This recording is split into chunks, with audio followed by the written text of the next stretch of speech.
Hello and welcome to this tutorial. In this video, I'm going to show you how you can add money into Neteller.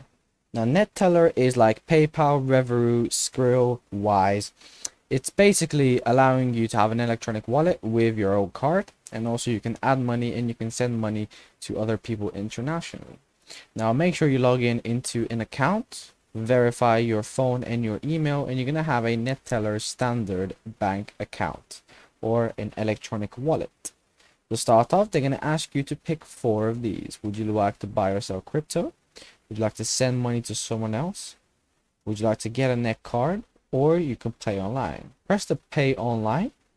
Then you're going to explore the website. You're going to complete registration with all of your details. Again, you need to verify either your ID or your passport. Then here, add money. You can add as much money as you want.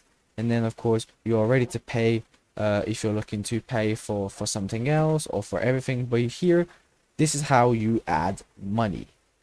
Thank you so much for watching. If you enjoyed, please like and subscribe, and I'll see you soon.